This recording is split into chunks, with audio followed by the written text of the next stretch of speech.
ยกปิดหน้า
สวัสดีครับอาจารย์ครับผมครับผม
Hello, everybody. Welcome to another Dhamma meeting where we will discuss the Buddhist practices of charity, morality, and meditation. Everyone who is interested is welcome to join. We shall start with our first participant, which happens to be Felicia Chan from Malaysia. Felicia? Good evening, Ajaan. I'm very happy to see you again. You're back from Ajaan Yeah, Suchart I just monastery. came back to Malaysia last Sunday. I see. I don't have question at the moment. I'm very happy. I have another good progress this time. My practice in continuous mindfulness and wisdom is very well. I do not need to rely any object to stay neutral and peaceful. I continue to practice like this. Yes, just I will go back again to Luang Por Thai Monastery 1 week later and also stay for about a month. good. Okay. How is Luang Por Thai? Is he okay? Not okay. Still cannot talk. Cannot talk. Cannot talk. But does he come out to meet lay people? No. Mm. Just inside the antibacterial room. Mm. So you didn't get to see him. I just from outside the room. Mm. yeah, the room. Okay. He didn't come up. Mm. Getting a week and week than before. You should use that as a object of contemplation. Okay. Yeah. That's why I want to go back again. One day you will be like him. Yeah. Or worse. But he already enlightened. Mm. So you can also be enlightened if you keep. I hope so. If you let go of your attachment to your body. That's why I want to practice hard. Try to see the body as not being yourself. Yeah. There's no you in the body. Go search for you in the body.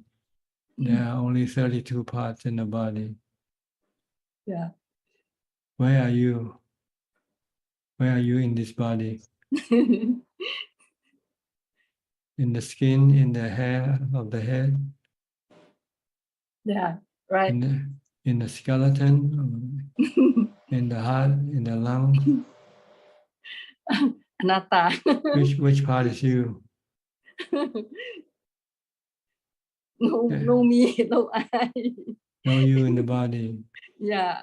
So why should you get upset with the body? This is a what is it? Five aggregate. This is a defilement. Delusion, moha, A delusion. avijja. Yes. Yeah. And you believe in your delusion. Yeah. That's right. This body is me, this body is mine. And then my house, my children, my husband. Everything belongs to you, huh? Yeah. Then one day you lose everything. That's right. And family, my whole family, family go to a ghost realm. The family go to animal realms. Okay. Okay, thank you. Keep investigating the body. Yeah. Okay. Yeah, I want to investment. This is good investment. 100% profit return. Okay. Good luck to you. Yeah, thank you very much. Okay. Go to Trevor. Hi, Trevor from Toronto. I didn't see Jordan yet. Maybe he's in another page. Good evening, Prajan. It's very good to see you. I don't have any exciting news. It's very cold here in Toronto. We haven't had much of a winter, and now it's cold, but the sun is out. I'm still working every day and practicing. I wish I was practicing more and working less, but that will come soon enough. And reading story of a bhikkhuni. I can't remember her name now, but May Chikao, yeah. Fabulous story. I finished the book about Ajaan Kao. Ajaan Kao. Yes. Yeah, fantastic. Very, very powerful. Warrior, shall we say, on the path, and I was very impressed with his story. Very inspired to meditate longer and to follow the path. I'm really enjoying these books, and that's about it. I don't have any brilliant questions today. Okay, no problem. We can maybe later on, if something come up, you can always ask later. Okay. Thank you, Prajan. Good to see you. Good to see you. I'll go to Mike Sheffield first, since he might have to go to work. Hi, Mike. Rajan, it's so nice to see you again this morning. Thank you so much for welcoming me. I actually started to read your autobiography over the weekend, and I'm really enjoying it, Beyond Birth. I think last time that I talked to you, I was kind of talking about my meditation and saying, how, I kind of had these rituals kind of built into my meditation. So more recently, I've been this past week after last week's call, I've been trying to strip away that ritual and just only focus on the breath. I feel like meditation is one of those things where the more you do it, the easier it becomes. So I think I just need to stay to it. So as always, looking for any insights or tips on my meditation. And then, it's we had a long weekend here in the States, and I'm starting work again after a few days off. And just, sometimes before I begin a new week of work, you'll have some kind of feelings of uneasiness that you'll have. And just, any words to overcome uneasiness or to try to get my mind as still as possible, kind of going into this new week. It's probably your aversion to what you have to face that makes you feel uneasy. But you just have to tell yourself that this is life. You have to face both the good and the bad. Just like the weather, you have to face, and you cannot do anything about it. But if you can get rid of your aversion, then there won't be any uneasy feeling. The problem is your aversion, craving for non-being, not being there with the situation, like going to work on Monday morning or something like that. But this is life, it's like the weather, keep changing back and forth, up and down. Try to stay calm, equanimity. That's what you need to do. That's what we all need to do in order to cope with the ever-changing nature of things around us. You can't stop them from changing. So try just to be receptive, be accepting to whatever happens. Try to treat them all like the weather. Then you'll be okay. And in order to do this, you need to do a lot of meditation to maintain equanimity. And in order to do successfully meditation, you need to be practicing a lot of mindfulness before that. Before you meditate, you should be practicing mindfulness all the time during your daily life, in your waking hours. Try to stay focused on something like your body. Keep watching your body all the time. Whatever your body is doing, stay with the body. Don't let your mind go thinking about other things. And when you meditate, you'll find it easy to calm your mind. And when your mind becomes calm, you can remain non-reactive to things. You will have equanimity. So practice mindfulness all day long, from the time you get up to the time you go to sleep. You can recite a mantra if you like, Bhutto, Bhutto, to stop your mind from thinking. Or if you can focus on what you do and prevent the mind from thinking about other things, that is also okay to do. The goal is to reduce or stop your thinking as much as possible.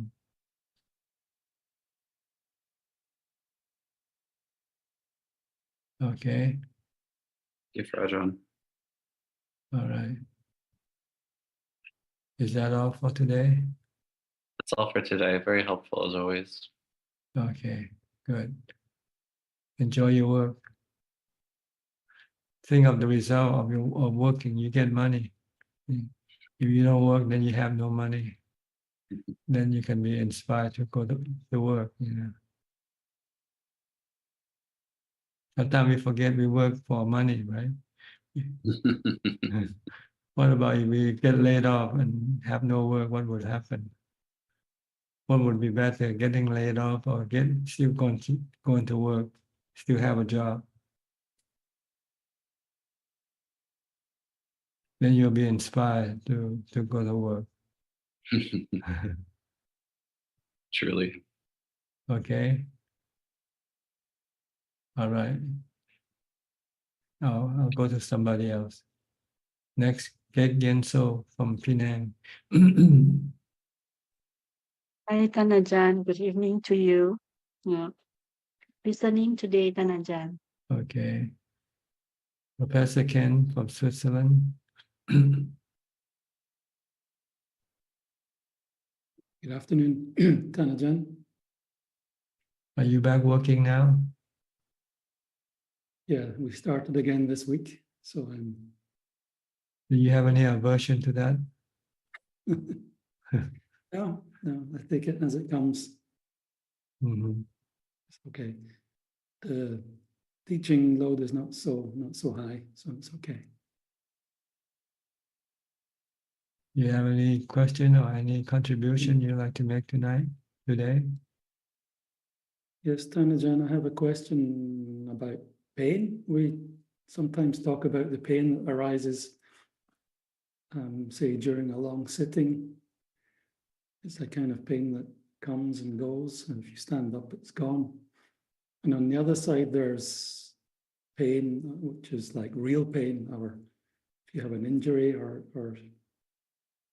something like that. In fact, I just had some surgery on my upper jaw last week, which was very painful. And so is the approach to pain in these two cases the same, or should we look at it differently? Same, they are Vedana, they are feelings, painful feelings, regardless of how strong they are or which part of the body they come from. They are the same thing. That you have to look at them as anicca, anatta. Anicca is the feeling change. Painful feeling appears, but they don't last. Eventually they'll disappear and then replaced by maybe good feeling or neutral feeling. But then later on, new painful feeling might come back again. So this is the nature of pain you have to understand and try to learn to live with them. We could live with the other two, the good feeling, the pleasant feeling, and the neutral feeling. But with the painful feeling, we have this animosity toward it.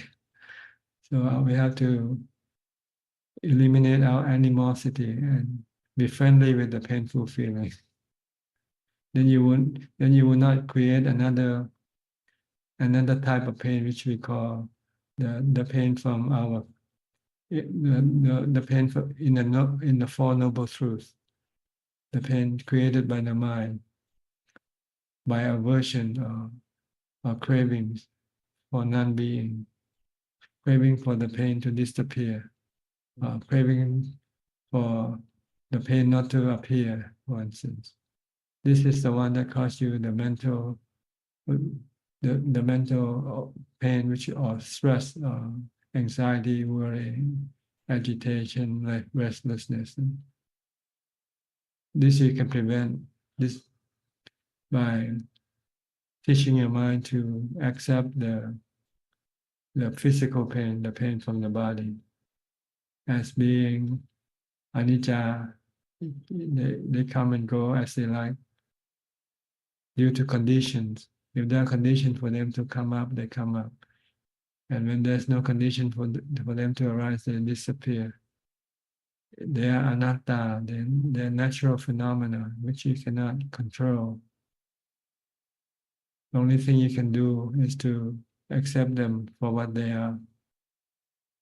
And then if you can accept them, then you will not create any stress, the mental pain. Your mind will be calm and peaceful. Even your body might be experiencing excruciating pain. So when you have painful feeling and you start to have aversion, you can use the mantra to help stop your aversion. Just keep reciting Bhutto, Bhutto, Bhutto, Bhutto, Bhutto. This can stop your desire or your craving, your aversion. Or you can use wisdom to teach you that this is something you have to go through, whether you like it or not, painful feeling. When they come, they come. It's like a storm. What can you do? You can only hunker down and wait for the storm to pass. Then you won't have any stress or restlessness or agitation in your mind.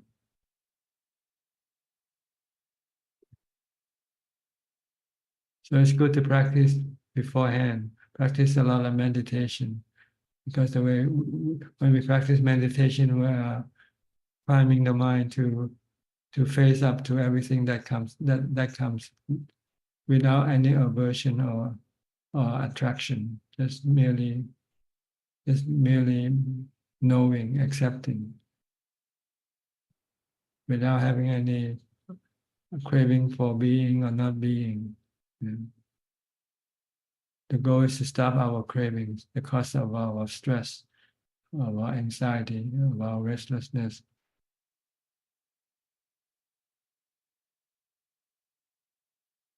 Okay. Like the same thing when you're hungry, this is another type of painful feeling. It appears, but fortunately we can eliminate this painful feeling by eating. Yeah. But what happens if you happen to be fasting or you happen to be in a desert somewhere without any food? What you're gonna do? You just have to live with it, right? That's what you do if there's no food for you to eat. So if you can teach your mind not to react, not to crave for food when there's no food, then there won't be any mental suffering. There will only physical suffering, which is not that painful compared to the mental suffering. The mental pain is far more greater than the physical pain. That's why people meditate, they can fast for many days because they can stop the mental pain. See?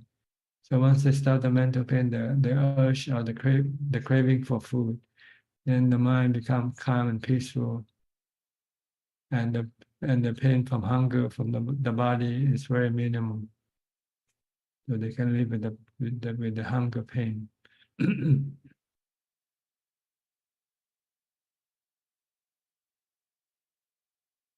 So it's a good way to learn to live with unpleasant feeling like painful feeling, like fasting. When you fast, you have hunger pain, right? And then you teach your mind to learn to live with it by using mindfulness and meditation to stop your cravings for food. Once you can stop the craving for food, then the mental pain or stress will be gone. All that is left is just the hunger pain, which is minimal compared to the mental pain.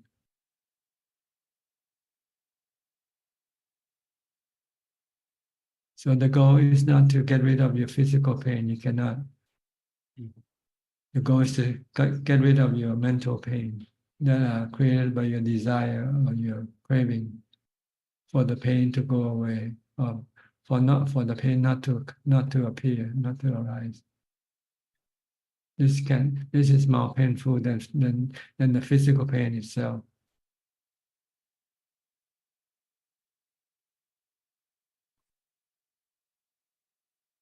Okay, understand?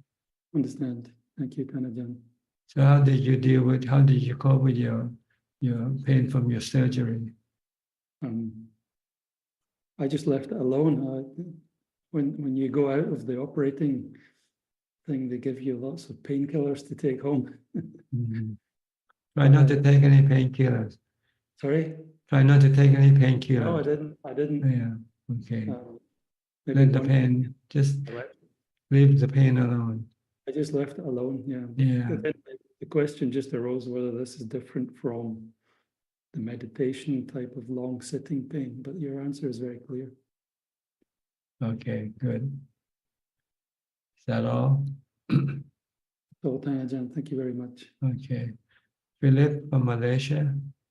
Good evening, Ajaan. I don't have any questions right there. Just listening in. Okay.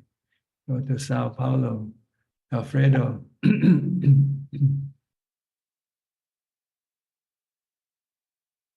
Hi, Bante. How are you? Okay, good. Good. Okay. No problem. No, No Yeah, dukkha. yesterday I went to the medical and the woman doctor say to me I have cancer. Cancer. Yes, but I think it's not cancer, but I think only a polyp. Polyps. Yeah, polyps. Okay. But she say you have cancer. Oh, but You don't believe her. I say to her, I'm a Buddhist. I'm not have ego. So you're not afraid of cancer. Yes, I have. But it's normal. More, I do any exams, but I think it's not. I don't know. What if it is? What would you do? What? What if it is cancer? What will you do? If I have cancer? Yeah, what would you do? Nothing, but it's normal. Nothing. Okay, just My remain. mother had cancer. Okay. My grandfather, grandmother have cancer too. Many people have cancer, no, but Yes. So you don't. I have to enlightenment. I see. Before, no, but before I have to enlightenment. Sotapana, Sagadagami, Yanagami. Yeah. If you are Sotapanna, then you won't be afraid of cancer. Yes. Sakaya Jiti not appear. That's right. No me, no self in the body. Yes. Good. It's not, You'll find out when the result come back, whether you are Sotapanna or not. yes. No doubt about this. No doubt about Dhamma. No doubt about word. No doubt. No doubt is very difficult thing, but no doubt. Yeah. No doubt in the Buddha's teaching, the truth, the Yes. Four Noble Truths. Yes. Okay.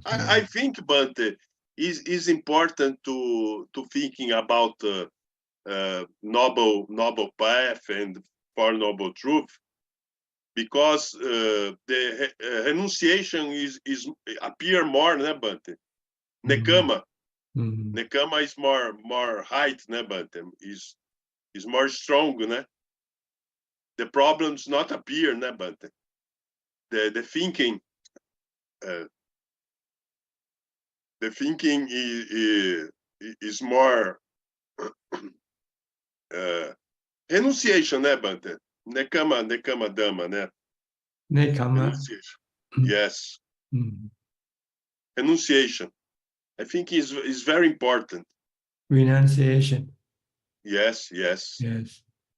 We're not the control about all the things, né, Bante? Letting go of your Yes, attachment to your body.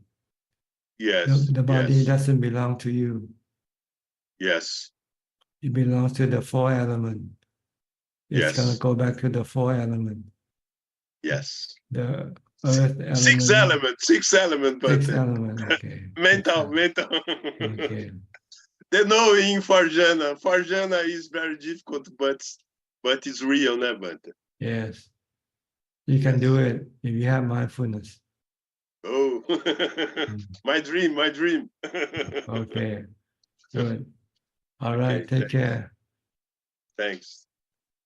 Okay, next, Claudia. Hi, Claudia. Good afternoon from Switzerland, Tanachan. No Yes. questions today. Okay, nothing. Okay. Not at the moment. Go to Titima from Bangkok. Titima. กราบนมัสการของอาจารย์ Don't have any question, just to listen tonight. Okay, Alvin from Malaysia. Ajaan, no question, just listening. Thank you. Okay, Lo Mai Leng from Malaysia.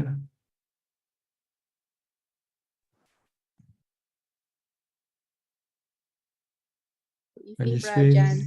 Ajaan. Maybe one question from my side. if we meditate, when we close our eyes, where we place our eyeball. You don't worry about it. Just close your eyes and then just focus on your meditation. Because these days it seems to have, I have some problem actually, like where to place my eyeball. I don't know why I have this problem lately. When do you sleep, where do you place your eyeball? Never thought of that actually, Okay, but so during meditation, it just comes. don't think about it then. Just like sleeping, just like going to sleep. You forget about your eyes, just close it and then just keep focused on your meditation. Whether you use a mantra or watching your breath, just keep doing that. Your defilement just keep pulling you. So don't pay attention to these thoughts. Understand, Ajaan? Thank you. Okay. Is this your first time in here or second time? Second time. Second time, okay. Where are you in Malaysia? Kuala Lumpur? Kuala Lumpur, yes. Okay. I'll go to New Delhi now. Delhi from Rajat. Hi, Rajat. Hi, Tanajan. What can I do for you tonight? Well, I was wondering about the lesser Sotapanna, the Kula Sotapanna. How does one know if one has been able to, attain that state? Or how does one attain it? One, let go of the body, for instance, knowing that the body doesn't belong to you, not you. You are not the body. So why should you worry about your body? You are the other half of the twins. We are twins. The mind and body are twins. Unfortunately, we cannot see the mind because the mind is invisible. The one who knows, who thinks is the mind. And it is attached to the body. But whatever happens to the body doesn't affect the mind, doesn't happen to the mind. So you have to understand this, and then you will not then be afraid of dying or getting sick. Because it is the body, it's not you who's getting sick or die. Can you do that? Can you apply that theory in practice? I think, through the practice of meditation, Yes. that is the thing. When you meditate, you stop your mind from reacting or attaching to the body, clinging to the body. Yes, sir. So whatever happens to the body, just think of it as happening to somebody else. Not me, not mine. Not me, not mine. I'm not my body is not me. But you have to experience it, because you're connected with it. That's all.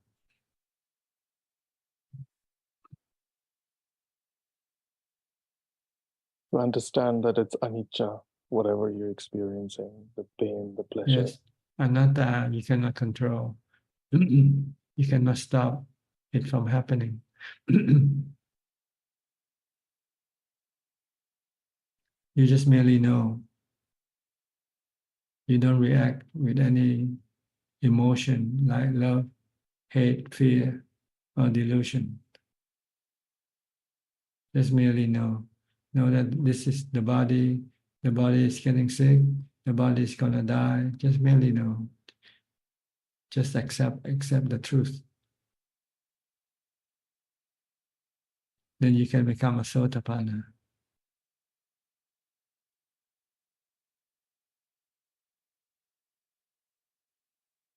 As you become a Sotapanna, there is the experience of Nibbana, or the momentary experience, isn't that, Ajahn?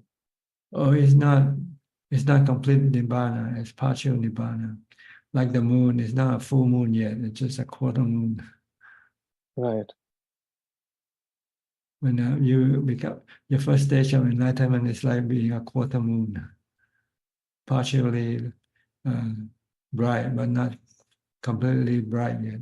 You have to move up the ladder, go to the next level, next 3 levels before you reach the full moon level, full enlightenment.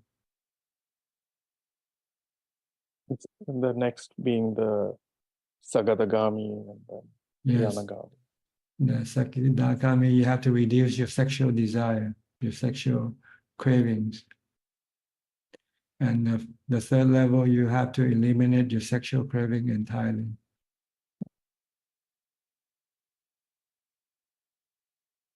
Then you will have to move up to the 4th level, in which you have to get rid of yourself.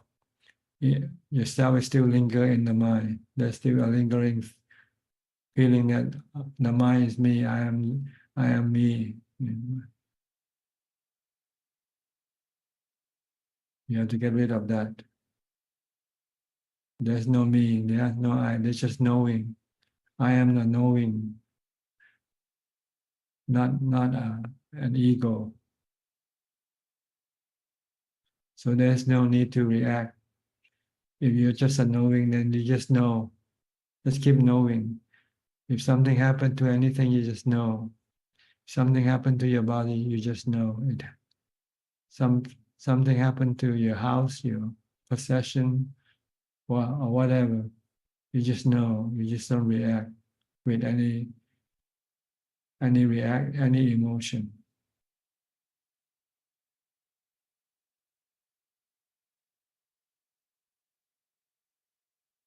Yes, Ajahn. Okay, understand? All right. We have a few participants who hasn't turned on the camera yet. So we can check, are you here? You want to come in? I'll go to... Okay. Thank you, Ajahn. On Gib, is that you, on Gib? Am I pronouncing your name correctly? Yes, where are you from? Good evening, Ajahn. Hi, I'm from Singapore. Yes. Can I help you? Yes, Ajahn, I just wanted to ask, I'm new to meditation and I would like some guidance on how to start a meditation practice for a beginner. Thank you. Basically, you have to practice mindfulness first. You have to keep your mind from thinking as much as possible by focusing your mind on your body movement. Whatever you do from the time you get up to the time you go to sleep, you have to keep watching your body. When your body is standing, sitting, walking, lying down, eating, dressing, whatever you're doing, your body is doing, just keep watching your body. Tie your mind to the body. Don't let your mind go elsewhere. Don't walk and think about work or about people, about anything. Just think about walking only. Just know about walking only when you walk. Then when you have time, then you sit down and close your eyes and watch your breath at the tip of your nose. Your breath coming in and going out at the tip of your nose. Just like you watch the body earlier on. And without letting your mind go thinking about other things. If you can do this continuously, your mind will gradually become calmer and calmer, feel lighter and more peaceful and happier. And eventually it will stop completely, it will become still. And you'll find the mind to be very, very happy. Okay. I'll try. I'll start with that. Thank you very much, Ajahn. The goal is not to let your mind think, okay? Because when your mind thinks, you cannot achieve your meditation result, which is to still your mind. Okay. So basically, just to watch my body. watch my body. From the time you get up, as soon as you open up your eyes, look at where is your body now. It's lying down. Okay. Now you're getting up. You're sitting. Now you're standing. Now you're walking. Now you go to the bathroom to wash your face, to brush your teeth. Just keep watching your body activity without letting your mind go thinking about what is today, what am I going to do now, and so forth. And you have to eliminate all these unnecessary thoughts. If you really have to think, then you maybe sit down or stand and don't do anything, and then just keep watching your thought and think until you finish thinking. Then stop thinking and then continue on with your body working on something else, doing something else. Okay. Don't do and think at the same time. Don't do work and think at the same time. Yeah.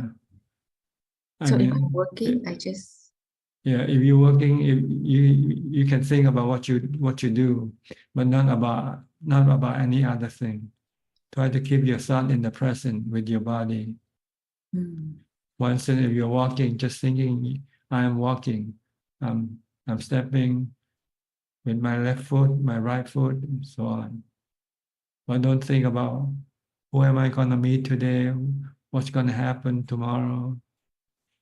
You try not to think about this thing. If you really have to think, then stop doing anything first, and then watch what you have to think, and think until you finish thinking.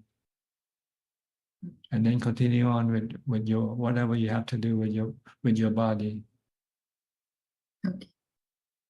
And then when you have nothing to do, then sit down, close your eyes, and watch your breath. Okay. And don't think when you're watching your breath. Just think of your breath only. I'm breathing in, I'm breathing out, breathing in, breathing out. If you want to think, or if you don't want to think, just know that the breath is coming in, the breath is going out. The less thinking, the better.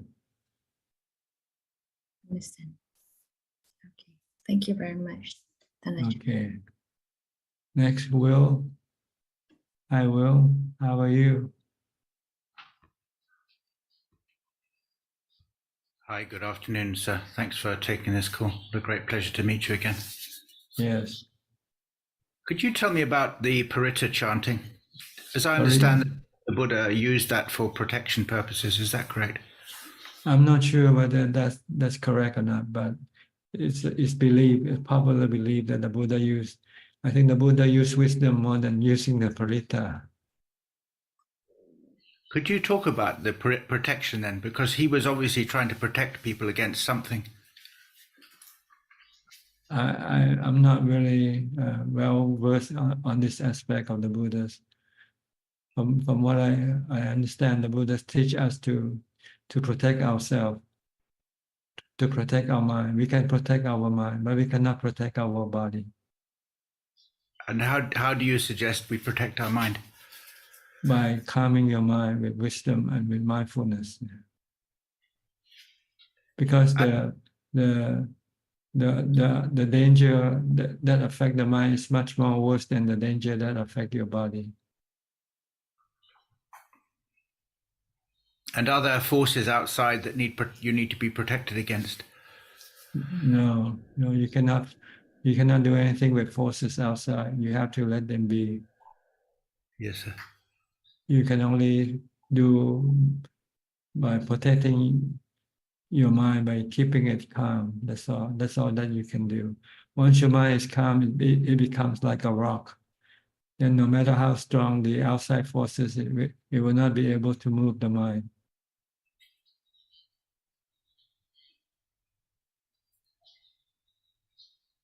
So the mind will have no fear of anything once you can keep the mind calm and peaceful. Yes, sir.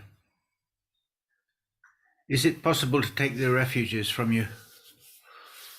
Well, see, the refuge actually means taking somebody as your teacher, taking the Buddha, Dhamma, and Sangha as your teacher. That's what it means by taking refuge.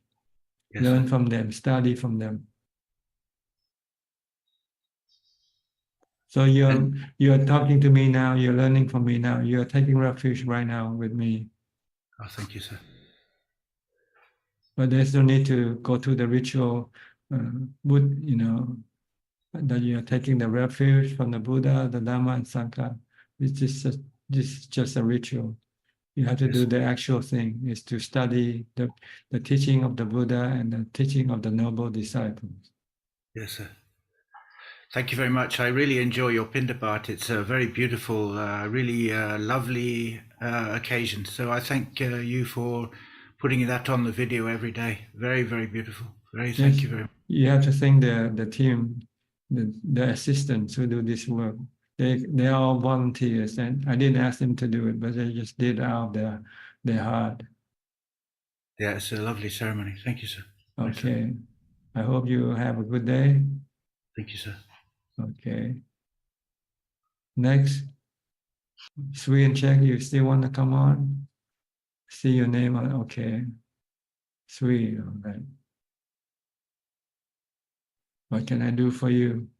Yes, Czech will come later. Greeting Tan Ajaan. I have a questions. What is an unworthy, painful feeling?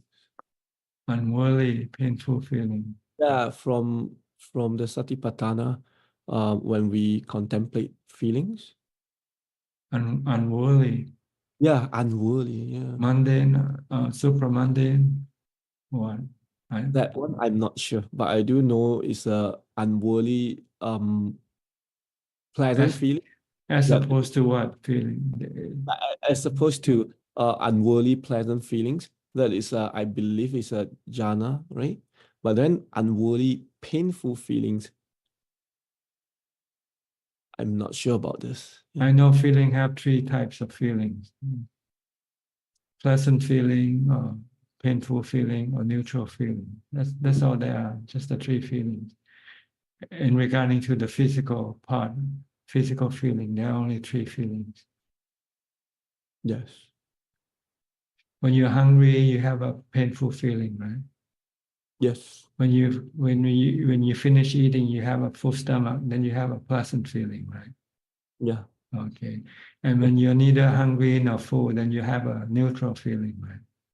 Yes. So that's all the three feelings we have in the body, as far as the body is concerned. But the painful feeling for the mind, there's only one we call dukkha, or stress. When we're hungry and we cannot get the food we want to eat, then we become stressful at the same time, right? Yes. Okay. Okay. But if you know that the cause of your stress is because you're craving for food, then you have to stop your craving for food. But it doesn't mean you cannot go after food, but you just don't crave for it. You just go look for it, but don't crave for it. Look for it. If you can get it, fine. If you cannot get it, that's also fine. Then you will have no stress. Yes. Okay. Okay. This is another. This is a mental feeling, not the physical feeling. Mental feeling, there's only two: either pain, either dukkha, either stress or no stress. Right now, you don't have any stress, right? Yes. No. Okay. But when you start to look at your financial statement, you may start to have some stress, right? It's the mental stress. Yeah. But then the feelings like from jhana, so there's the pleasant feeling, but there is the my pleasant feeling. They don't call it feeling with jhana. It's just because it's just it's a what we call a feeling that arises from no action of the mind. The mind becomes calm and peaceful. You don't call that. I think there's sukha in when you do jhana, right? When you're in the first jhana, you have piti sukha. Yes. I don't know. This is, I think, mental feeling, not physical feeling. Oh, okay. Yeah, but then dukkha is kind of like the mental, right? It's the mind. Mind like crave for this thing and we couldn't get it, then we feel dukkha. That's right. Because you feel stressful or you feel sad and disappointed. This is not physical feeling. This is mental feeling. Which we can eliminate by stopping our expectation or desire for things. If we have no desire or expectation for things, then when we don't get it, we don't feel sad. We just, because we didn't expect anything or desire for anything. Wow. So if you don't want to have any stress or mental pain, then don't desire, don't crave, don't expect. Just take things as they come.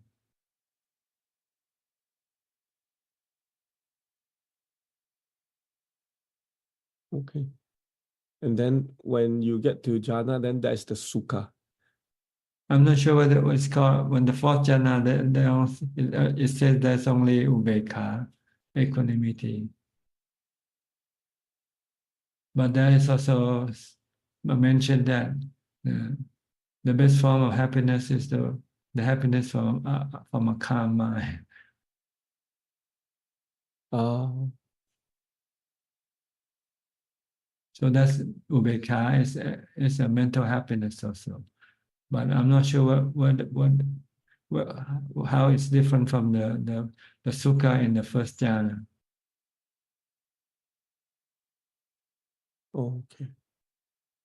And then Ajahn, for painful feeling from the body, we can stop like craving it from mind, but then from painful feelings, we just have to accept it.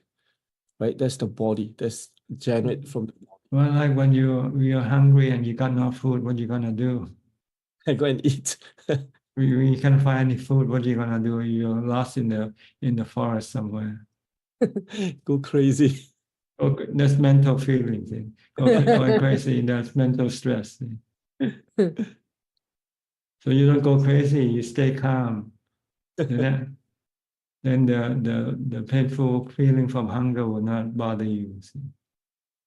It's there, but it's not okay. Yeah, you can live with the hunger. The Buddha fasted for 49 days. His mind can accept the hunger, can live with the hunger. His mind remain calm.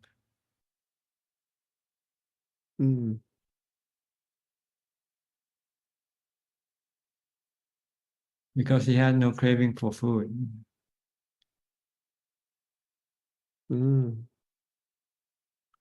But he still have craving for being and not being. He still have stress from aging, sickness, and death. So he realized that by fasting cannot get rid of this stress from craving for not being old, not being sick, not dying. So he realized fasting cannot get rid of this craving, cannot get rid of this stress, the stress from aging, sickness, and death. So he had to stop. And find another method.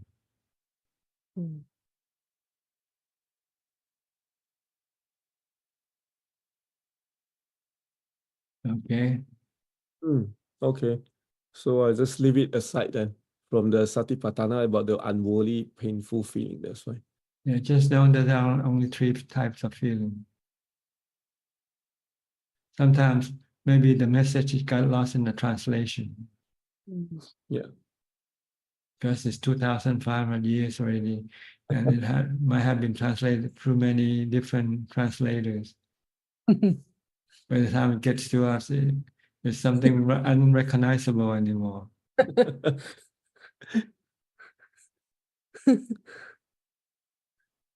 You know, they used to play a game that maybe 20 people sitting in a circle, and you start to say a phrase, something, and then Yeah. pass the phrase to the next person, and then down the line until it comes back to you. It might not be the same message that you started with. Yes, I played the game before that. So Okay. I was the one that couldn't get the message. So I know. When you say something, it doesn't mean that the person who listen to the same thing that you say. They might interpret to be something else, and they pass on their interpretation of what you say. So, the Buddha said this thing 2,500 years ago or more. But it went through many languages before it came to us. But you can prove this by practice. Then you can eliminate some of the misunderstanding from translation. Because there are only 3 types of feelings in your body, right? Either pleasant or unpleasant or neutral. You can call it worldly or whatever you want to call it. There's just 3. As far as the body is concerned, there's only 3 types. And there are mental pain. The mental pain, and that's only just from dukkha, arising from your desire or your cravings. And our practice is to get rid of the desire, so that we have no mental mental pain, no dukkha, no stress. But we cannot eliminate the physical pain, because it's part of the nature of the body to have these 3 types of feelings. We just have to learn to live with it and accept them for what they are. Good feeling, bad feeling, pleasant feeling, unpleasant feeling, neutral feeling. They keep changing. They come and go, take turn. Right now you have what, neutral feeling, or pleasant feeling, or unpleasant feeling. Pleasant. Okay, pleasant. Okay, maybe later when you do some work, you get tired. Stress coming. Then you get tired and unpleasant feeling, or you start to get hungry, become thirsty. So I keep changing in the body, feeling keep changing. And we try to keep it pleasant, but sometimes we cannot. Our goal is to keep the pleasant feeling, right? Yeah. But then sometimes we get sick, then what happens? The pleasant feeling disappear, and then the unpleasant feeling stay. And you try to get rid of it. And the harder you try, the more stress you are creating for your mind.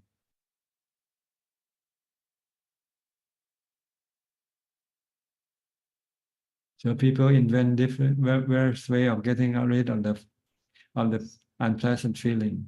They have painkillers, all types of painkillers. Because people don't want unpleasant feeling. They only want pleasant feeling. But when they use painkiller, they become addicted to the painkiller. And when they don't have any painkiller to use, then they have more stress.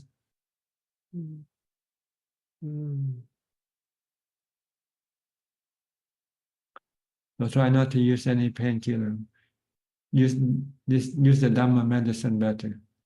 Use mindfulness and wisdom. Calm your mind and accept the physical unpleasant physical feeling. It comes and goes. It doesn't last forever. And even if it lasts forever, you can live with it if you wanted to.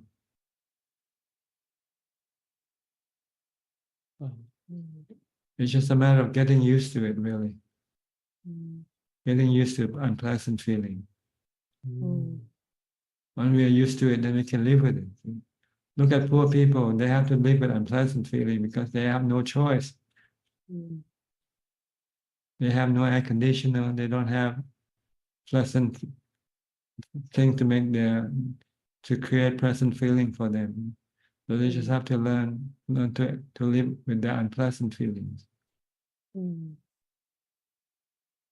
So in effect, they have less stress than poor people have less stress than the rich people. Mm. Because rich people have the money to pamper the mind. Mm. So they don't teach the mind to learn to accept things as they come. They can change things. They have the money to change things sometimes.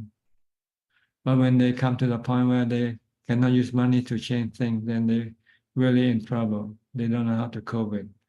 Like when you get sick, get cancer, money cannot get rid of cancer, right?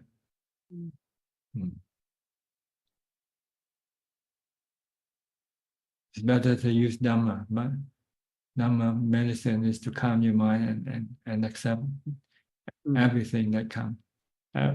Accept all types of feelings.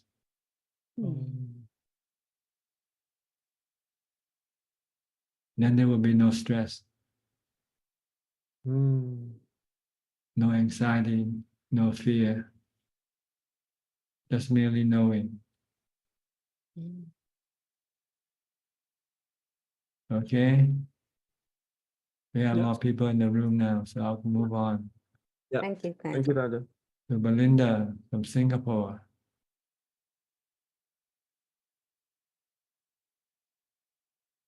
Good evening, Ajahn. No questions. Okay. Go to Gary then. Gary, any question? Ajahn. No questions too. Okay. Celia from Peru. Hello, Ajahn. Not much to tell. I'm happy because I resumed my meditation. And I don't have questions. Hope you be well, Ajahn. Okay. How about Abalachita from Dubai? You have any question? Good evening, Ajahn.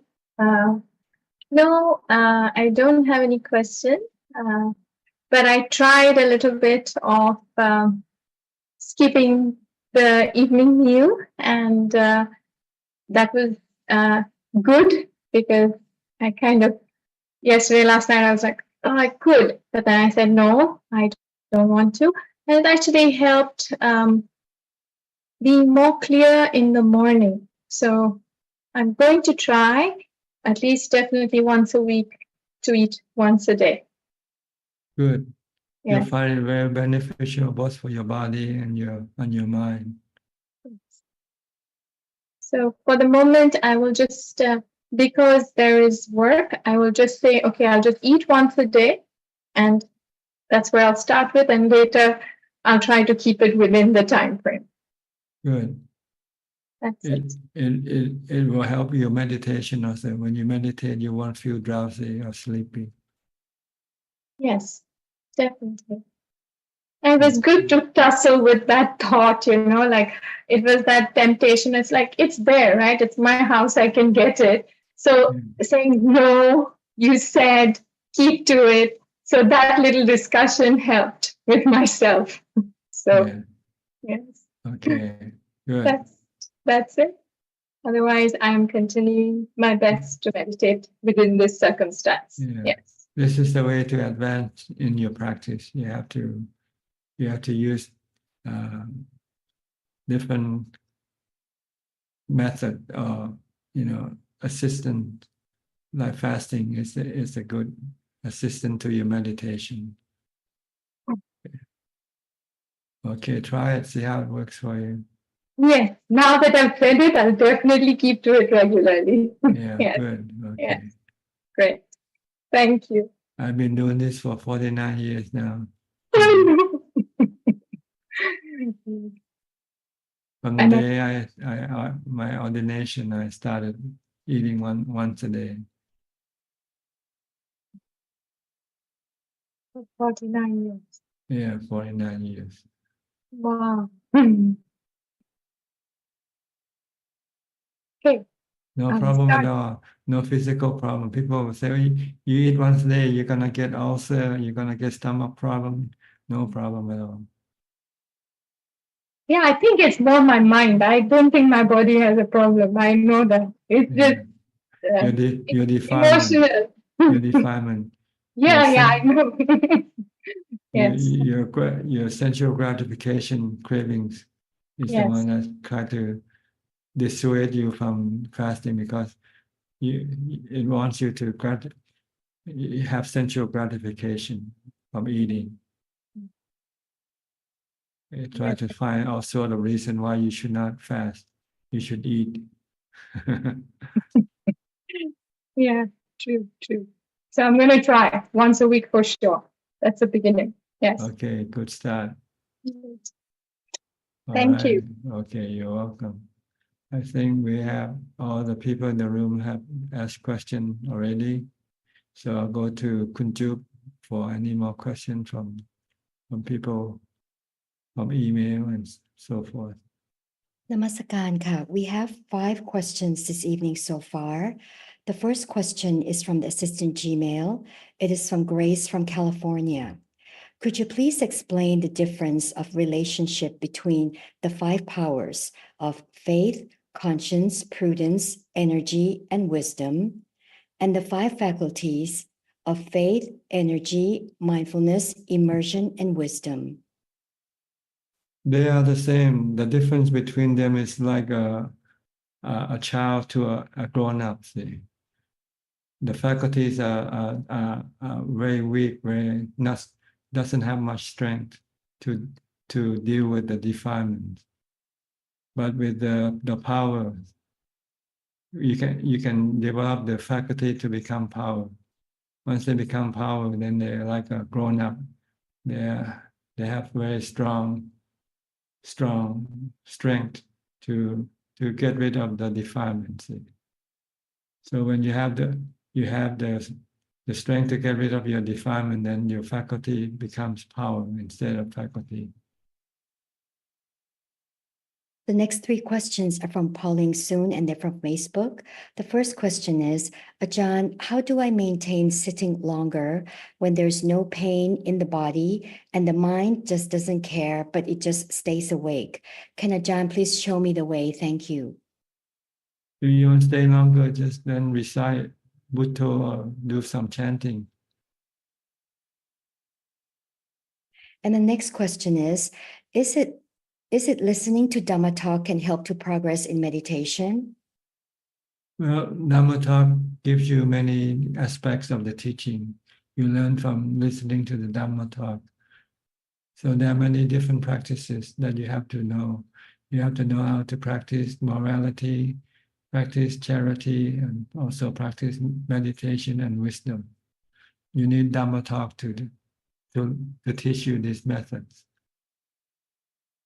And the next question from Pauline Soon is, can Ajaan teach me how to become a serious meditator?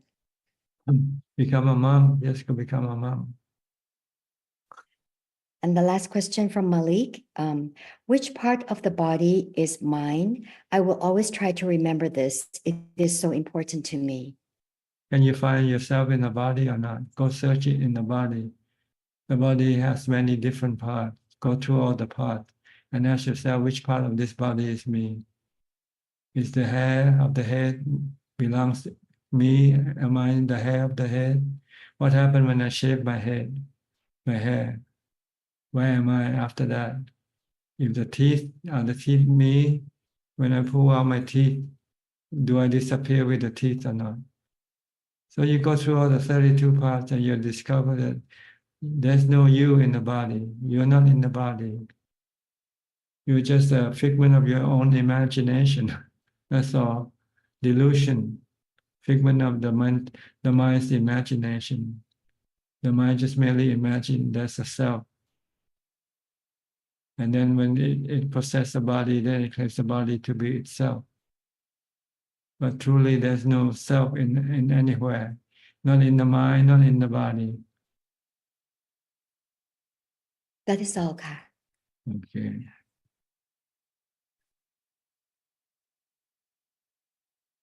But this is something you have to work at, not merely by thinking alone.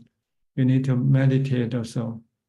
When you meditate successfully, your mind will be separated from your body temporarily. Then you say, oh, the body is gone from the mind.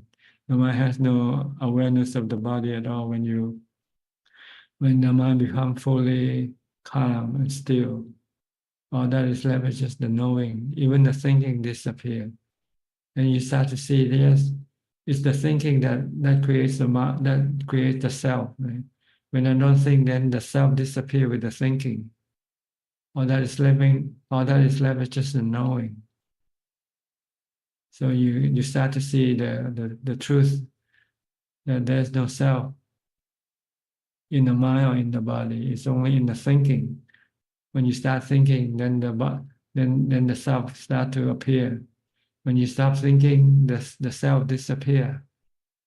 So what you do next when you come out of meditation is to teach your thinking not to think of a self. Thinking of a no self instead. Thinking of a knowing, a knower, something that knows, something that thinks, but there's no self in the thinking or the knowing. So it takes practice, meditation, or also teaching your mind when you come out of meditation. Whenever you start to think that this is me, I am me, then you have to say, it is not, it's just your thinking. Your thought is like a fiction writer, fiction writer. A fiction writer uses his thinking, right? His thought to create all sort of character in a fiction.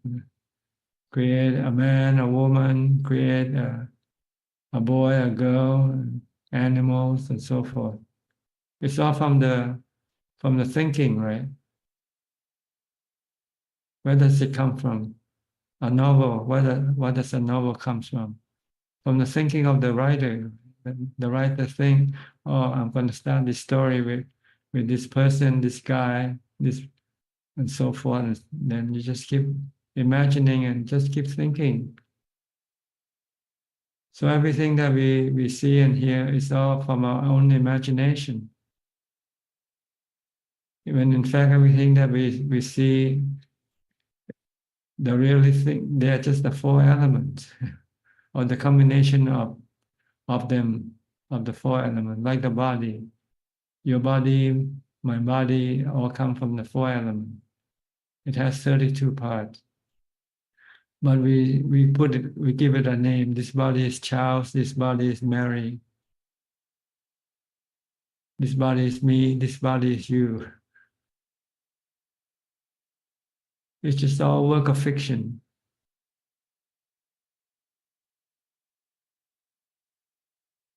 You see what I'm getting at? When you stop thinking, then you stop creating fiction. When you practice samadhi, when you enter into jhana, the mind stops thinking, then the fiction stops. No fiction. All that is left is just the knowing. The writer of the fiction stops writing. The thinking stops thinking. So you have to get to that point to be able to understand the concept of no self, anatta. There's really no self. It's just the creation of your imagination. It's a figment of your imagination. Okay, we have a regular participant who has been quite late today. Welcome, Dr. Piao and Indira. Yeah. Good morning from Toronto, Thailand, Ajaan. Yesterday was a holiday, family day on Monday. So we thought it was Monday because lack of mindfulness. So suddenly we realized it is Tuesday. So we had to. That's your figment of imagination. So Monday was a holiday. So unfortunately, somehow we made it. Not according to the truth. The truth is Monday, and your figment of imagination thing is Tuesday. Tuesday, yes, that's true. That's what happens. So it's the same thing it's the same thing with your body. Your imagination says that your body is you, but the fact is the body is just the four elements, right? You're a doctor, you should know that. Yes, I know, but it doesn't get to my head. The heart actually. I know it in the head, not in the heart. But we are trying, Ajaan. We are trying, and also like we had, like our daughter was with us for 2.5 months. She came to give us. She helped us a lot with my mom and everything, and she just left. So yeah, it was like Buddha said, when separating from loved ones, it's difficult. So, but meditation is helping, and so yeah, getting back to life again without her. The Buddha said, "Attahi atano nato." That's true. You are your best refuge. Yeah. Rely on yourself. Don't rely on other people or things. True. But sometimes, like, no matter what, like your parents, your children, like it's hard, so little by little we are trying. Okay, try to remind yourself that separation is inevitable. Yes. Yes. Try to prepare yourself for the this inevitable. Yes. Yes, inevitable. Ajaan. Yes. Sooner or later, it's going to try to learn to be able to live alone, not relying on anybody. If you can meditate, you can be happy alone. Yes, we've been meditating. If you don't know how to meditate, you'll be lonely when you're alone. Yes, that's so true. We both this weekend we did. Yeah, so you can be alone, but it doesn't have to be lonely. In other words. That's right. If you have jhana, then you're not lonely. You're happy all the time. You prefer to be alone rather than be with other people. So true. Yes. But then Ajaan, like we have this commitment with my mom. She's going to be 93 this July. So it takes a lot of time. So, but with all that, I'm, managing with my meditation, which is helping immensely. So yeah. And thank you so much. As I always say, our lives have changed so much, after we started following you and listening to your wisdom and learning from you. We cannot even express our gratitude to you. There's no need to express any gratitude. Pay it forward or pay it back. Pay it forward. Be kind, be generous. Practice charity, morality, and meditation. Yeah. All the time, we are trying our best. Yes. Dana and Sila, yeah, but meditation, whenever we have time, we do it. Yes, Ajaan. Thank you. You're looking after your mother, you're doing dana already. Yes. Thank you. I have a comment, if you have time. Sure, we have plenty of time today. Yeah, it's, I think Suyen Chek asked about the unworldly dukkha, or like that's called, I think, translated niramisa dukkha. The niramis sapa vedana, dukha vedana, adukkama sukha vedana. So niramisa dukha vedana is like a unworldly. Like worldly is like, say, if you're looking for food, you go to a restaurant, it's closed. So that is worldly dukkha.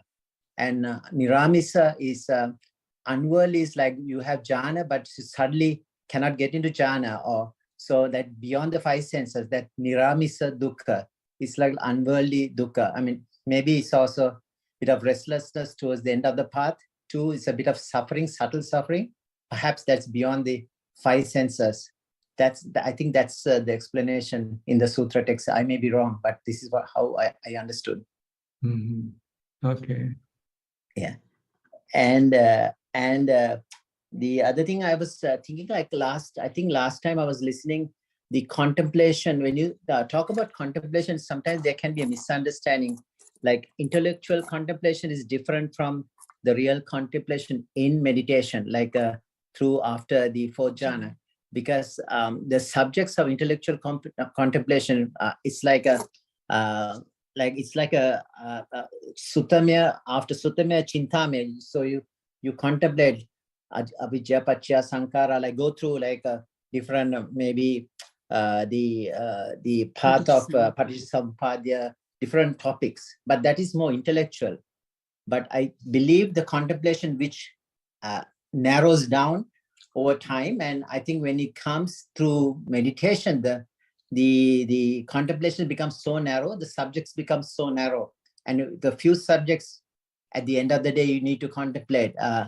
What are your thoughts on that? Well, I don't know. Contemplation is, for sometimes I think it's the wrong word to use. I think you should use investigation. It's much more Dhammavijaya. Yeah. Investigate the nature of things. That's true. Whether this thing is permanent or not permanent. Whether this thing is under your control or not under your control. Like Vimansa, I think it's called the Pali word. Vimansa or Dhammavijaya, I think pretty much the same. Like investigate, is this the body is you? Where are you? Are you in where are you in this body? If you claim this body is to be you, where are you in this body? Can you find you in this body anywhere? You study anatomy of the body, right? You dissect the body, you cut it up, and you separate all the organs. Do you still can you still find you in the body or not? Yeah. So that part you can do through even meditation, like you looking where you are, right? I mean, I guess towards the end of maybe inside, you can try to figure out which part is you, your body, the heart, the mind, the muscles, whatever. There's no you. You cannot label as a self. That's right. It's like before, in ancient time, people believed the world is flat. But it has been proven wrong, right? That the world is round. It's the same way the Buddha proved that the body has no self. The body is just made up of the 4 elements.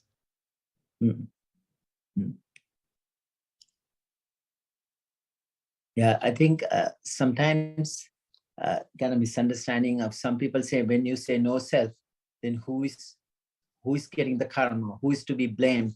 So I guess Thanissaro Bhikkhu goes a little bit beyond. He said, not self. It's like a deductive knowledge. If there is a self or not self, Buddha kind of didn't say both. If there is a self, and then you let go of both. But first of all, you have to make a skillful self because you're making good karma, you're doing dana. So there is a self, you're getting some sort of benefit of a skillful self. But then you realize this is like a concept you're holding on to. Then you say not self. Is the body, is it worth considering body as self? It's say body is not self. Is it worth considering your feelings as self? Not worth it. So like that, and eventually you let go of, it's not worth hanging on to. Well, when you talk about self or no self, you have to think in terms of action and no actor. There are action, but there are no actors. That's so true. They are thinking, but there are no thinker.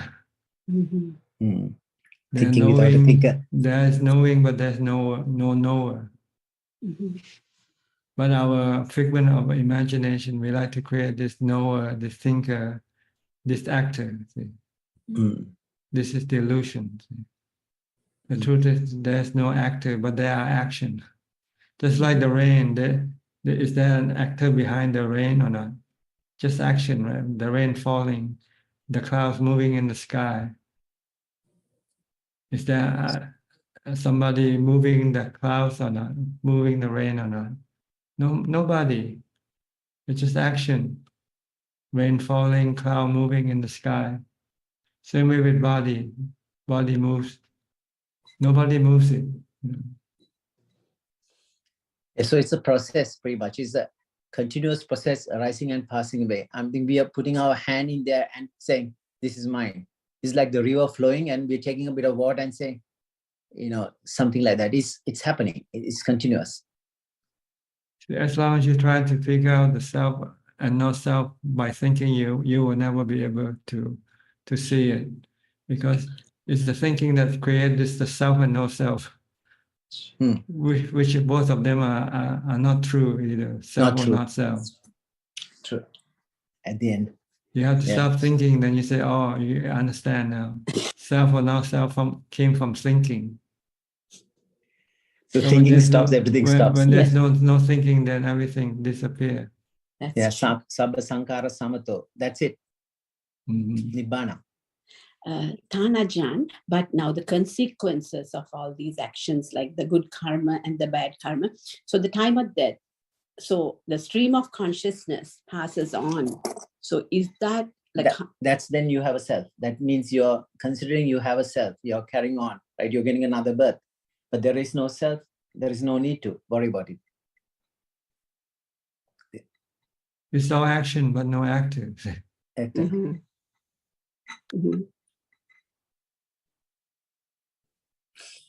So better not think about it, because the best way is to meditate and get to the point where there's no thinking. Thinking become more convoluted. He thinks a lot. The more you think, the more you get confused. More get into a big rabbit holes, like gets lost.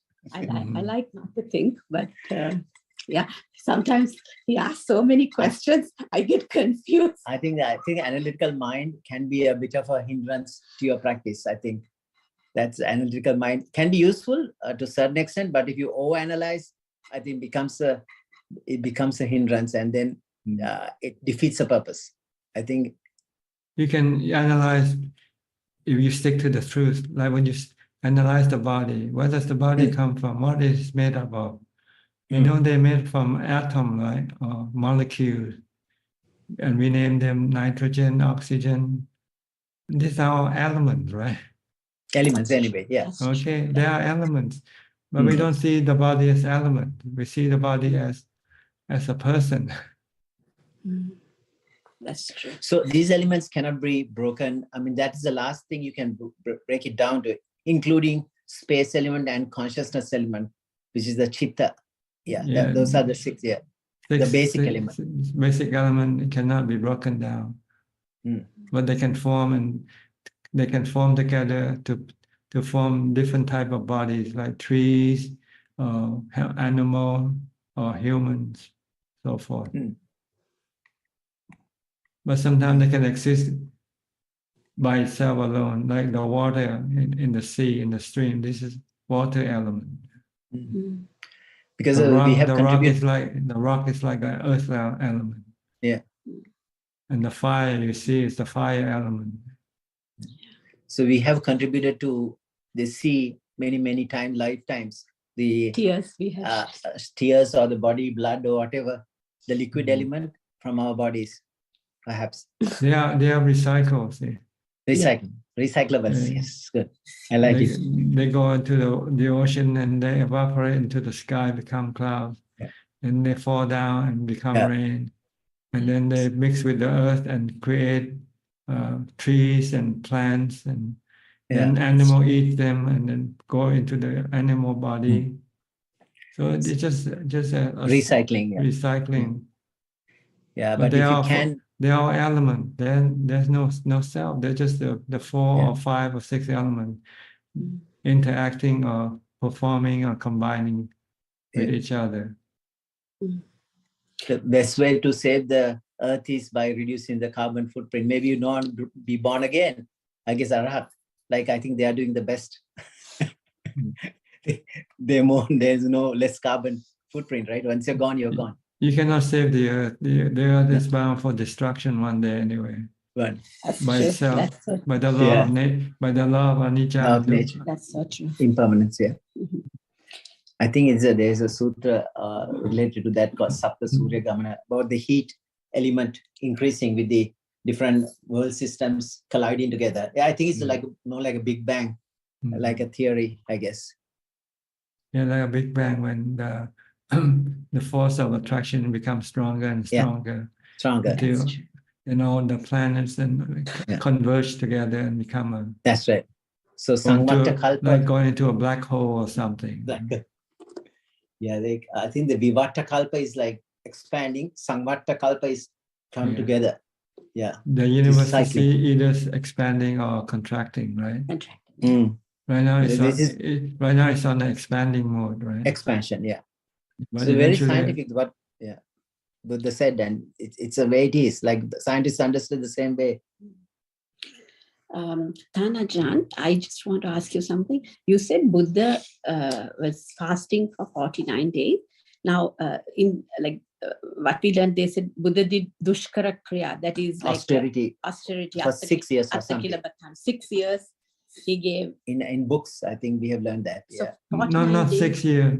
He ordained for 6 years, but his last few days before he became enlightened, he thought fasting would be the way for enlightenment. The last, that's why he's at the end he gave it up because he was fainting and he couldn't even hold on to the jhanas. I think he gave it up. He didn't fast it for 6 years. No, he just No, we also thought it's at 6 years. Because they say atta kilometer. Yeah, so maybe austerity, maybe he ate something, a fruit falling from a tree close by. Yeah, like minimal maybe, but didn't fast, I guess. Okay. Because there's no one to give dana. Yeah. He just didn't go on Bintabat. He didn't go on collecting alms. Yes. He decided not to take food, except water. I think he has to drink water. Yeah. Without water, he wouldn't be able to last for 49 days. Yeah, the day before Sujata. The milk rice story. Yeah. And that's high energy food. Maybe he ate a few more meal than just one meal from Suchata. Yeah. But the sutta just didn't mention the story. That's true.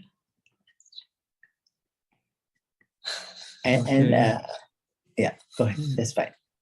No, I think the time is. No, there's still time, but I just thought maybe if somebody else would like to ask any questions. Sure, please. They're welcome to raise their hand, just in case if anybody else would like. Oh, Kunju have some more questions? Okay. We received 2 questions from Samanji and another 2 questions from Facebook. Number 1, did Buddha ever mention in any of his suttas that daughters are born to parents who violated the 4th precept? I haven't heard of it anyway. I cannot say whether he did or not, since there are so many suttas in the Tripitaka. But it's not relevant. It's not really important. The next question, did the Buddha directly express any views on the comparative worth of being born as a man versus being born as a woman? I'm not sure whether the Buddha said anything about this, but generally it's believed that to become enlightened is much more better to be born as a man than a woman, because to become enlightened you have to live a life of a recluse, and you have to live in the wild. And for a woman to be able to live in the wild alone, that will be almost impossible. The next 2 questions are from Pauline Soon. Are the 5 aggregates the mind's enemy? No, the 5 aggregates are just neutral. It's neither enemy or friend. It is. It's just the mind that becomes attached to the aggregate, and then then get suffering from the mind's attachment to the 5 aggregates. And the last question from Pauline Soon is, Ajahn, please explain regarding the realization of the 3 characteristics, anicca, dukkha, anatta, in the process of meditation. Thank you. Well, you don't do this in meditation. To realize the 3 characteristics, you have to investigate. This you do when you're not meditating. We have to understand the word meditation here. It means to concentrate the mind, to stop the mind from activity, to make the mind become still. This is what we call meditation in Buddhism, which is correspond to the word samatha bhavana, meditation for calm. Why another word is vipassana, some vipassana bhavana. This is we call meditation for wisdom, for real, for truth, then this is what we do when we want to study the three characteristics. We have to study, to investigate, to see that things are all all have the three characteristics as their existence. Like the body is anicca, impermanent. It changes from birth to death. Yeah? It never remain one second the same. It keeps slowly changing. It's anatta, it's something that not under anybody's control. No self in the body to control the body. And if you want to control the body, if you want to stop it from changing, you can get dukkha, because it's not possible to stop the body from getting old, getting sick, or die. If you wanted the body to stop from getting old, getting sick, and die, then you get dukkha of suffering, mental suffering. This is something you have to study, not meditation. When you meditate for calm, you want to stop thinking. You want to concentrate your mind on one object, such as your breath, to stop thinking, to make the mind to become still. So there are two types of meditation in Buddhism: meditation for calm and meditation for wisdom, for truth. Maybe the word meditation is not the right word, because meditation in the West could mean so many different things. So maybe we should use the original word, Pali word, samatha bhavana and vipassana bhavana.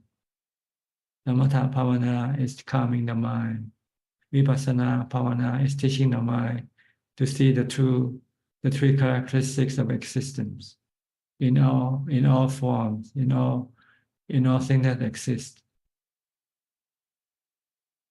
Is this clear enough?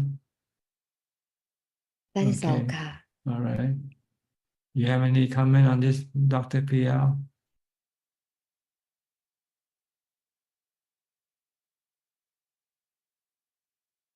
Unmute your microphone. Yeah, so I mean, absolutely right. Samatha kind of leading, it can go either way. Samatha to vipassana, vipassana to samatha. But vipassana to samatha, I guess you still have to do samatha to calm the mind, to see true insight. Otherwise, you still have corruptions of insight. You cannot get rid of corruptions of insight unless you have samadhi, the jhana. So otherwise, you still have insight, but it's not clear insight. Yes, you have to first have the jhana, then you can go ahead and with the vipassana to see that your suffering arising from your cravings, your desire to make things permanent when they are not permanent, make things under your control when they are not under your control. So you get dukkha if you try to do this. If you don't want to get dukkha, then you have to stop your craving, your desire to control things, to make things permanent. And the vipassana subjects become smaller and smaller as time goes. I guess eventually it's whatever arises and passing away, something very simple. It becomes your contemplation towards the end of the path, I guess. The beginning, I mean, of course, it's reading, understanding, getting knowledge. Those are like collection of data, but all data eventually let go. Data is a problem. Your main object of investigation are the body, the feeling, and the mental state. That's all you have. Once you understand these three things, then you are fully enlightened. I mean, it's very easy, the 5 aggregates. It's not a lot. Buddha is not giving 25 aggregates to contemplate. This is 5. So, and 4 noble truths. I mean, how it isn't giving 25 noble truths. So it's not a lot of subjects. To find the time to really sit there. But it's just the stop the craving. That's the problem. Yeah. Always Desire. The craving is so strong, so overpowering. Yeah. You cannot stop it. It's a bait for the fish. you can limit, but to stop is very, very tough. You need a strong mind. You need a mind with equanimity, a mind with jhana, and the wisdom to see that dukkha is from your cravings. Craving, yeah. So why do you want to suffer? Why do you want to dukkha if you know it's the craving is causing? So if you get like if you go on skiing and you can't ski, you know you're going to fall and injure, fracture. You don't want to go skiing because you know it's a suffering, right? But why, if you realize it is causing the suffering, why go skiing again? Because you cannot stop going skiing. Okay. That's true. I can't ski, by the way. You have to meditate. When you meditate, then you don't need to go skiing. You can meditate and you can be happier than going. Instead the desire for these sensual things, like the pleasure, like I can't stop gardening because I guess I have an intense desire for my gardening. Yes, because when you do nothing, you become restless and agitated. But you need to do something. I'm already making plans for the spring now, different projects. But if you can stop your agitation and restlessness by meditation, then you don't need to do anything. That's true. That's true. So this makes you satisfied, happier. Like you think the sensual stuff, but it's really, it can also make you suffer because the project is going to go wrong and something can happen. But meditation doesn't do that. It's a less side effects. The drug has less side effects, no side effects at all, maybe perhaps. No side effect at all as physically, but there's still side effect if you become attached to it. You become addicted to meditation. That's not a bad side effect. That's a good one. If you want to be free from even this, then you have to give up your meditation at the end. Yes. And learn to live without having to rely on your meditation. Just rely on your wisdom to get rid of your craving. That's all. Yeah. So do you need like more of samatha practice as like when you at the start when you have to give up your sensual pleasure cravings for them. Yes. Once you get rid of your sensual cravings, craving for pleasure, then you have to stop relying on your meditation to make you happy. Yeah. Because it is not permanent either. So more insight have you, less samatha you need. More vipassana you develop, less samatha you need. In other words. I don't know. I just okay. It's very, very hard to. Thank you okay, so sorry. much, Okay, that's fine. That's fine. You know, but sometimes I just don't know how to answer it. Sorry. No, it's okay. Sorry. Okay, Aparachita, you raise your hand, please. Go ahead. You can speak. Yes. Raj, and I had a question. That is, sometimes, I mean, I know you, like, you've never really done or you never encouraged a kind of sort of a guided meditation within our Zoom group because you think it should be more personal.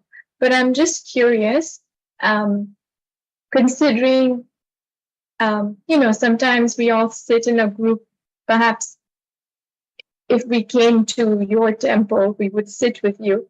Would you ever consider perhaps giving us a short guided meditation, or if not, why?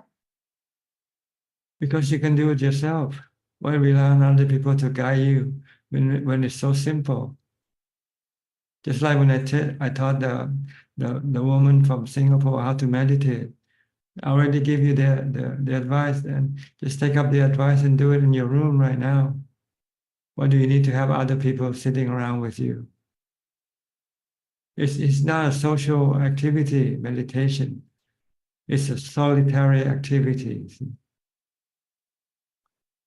But for beginners, you don't know how, you feel that you need somebody around you to encourage you, to support you.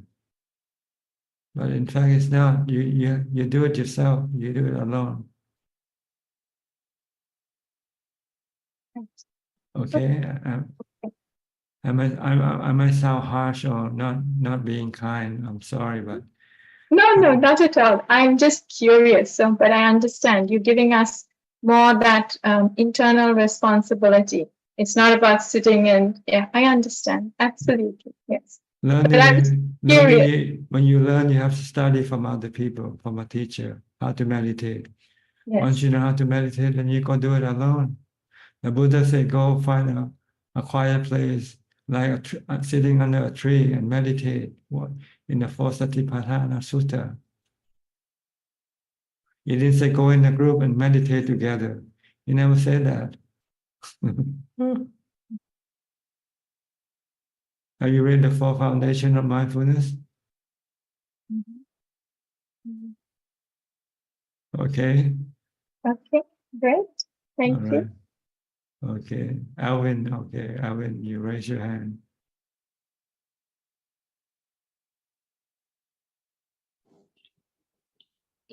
Ajaan, going back to what explained to people from Singapore just now, we said that build mindfulness. When you walk, look at be aware that you're walking left and right and left and right. And when there is thoughts coming to your mind, just stop and think about it. Then, when the thoughts go away, you start walking again. Does this apply to walking meditation as well? When you walk, when the thoughts come to your mind, do you stop walking? No, you just keep walking, keep focusing on your walking and ignore the thoughts. When I say you stop walking and thinking, I mean when you have to think something important. Right. In your daily activity, sometimes you might have to think, what is today? Do I have an appointment? What do I have to go to work or doing something? If you have to think something like this, then you stop walking, stop your physical activity, and then just watch your mental activity instead. And then when you have finished thinking, then you stop your mental activity and come back to your physical activity. Okay, so for walking meditation, it's different. The thought comes, just ignore it and continue walking. Yes. Unless you have to think of something important, maybe then you stop walking and then focus on your thinking. But if you don't have any important thing to think about, then ignore the thought, and they're just aimless thoughts, But usually it will be aimless thought when you do walking meditation. Then don't pay attention. Just keep focus on your walking.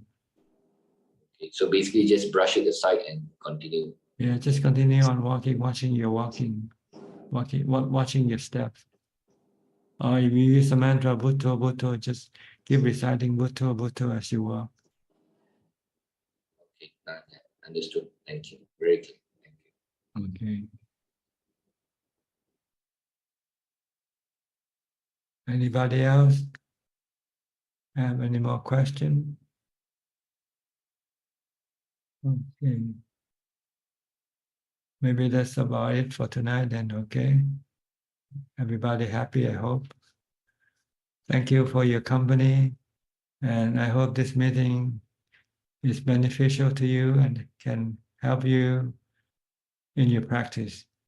In the meantime, please be safe, stay mindful, and keep on practicing. And if all goes well, I'll see you all at the same time next week. Thank you and goodbye. Oh, I'm sorry, Sulan, I didn't give you a chance to talk. Maybe next time. Okay. Bye. Thank you, Ajaan. Therawan Sarnai Ajaan. Thank you, Ajaan. Thanks, Edmund. Thanks. Good night, everyone. Good night. Bye, everyone. Take care. Bye, everyone. Bye. Thank you, Edwin. You. Bye. อนุโมทนาค่ะ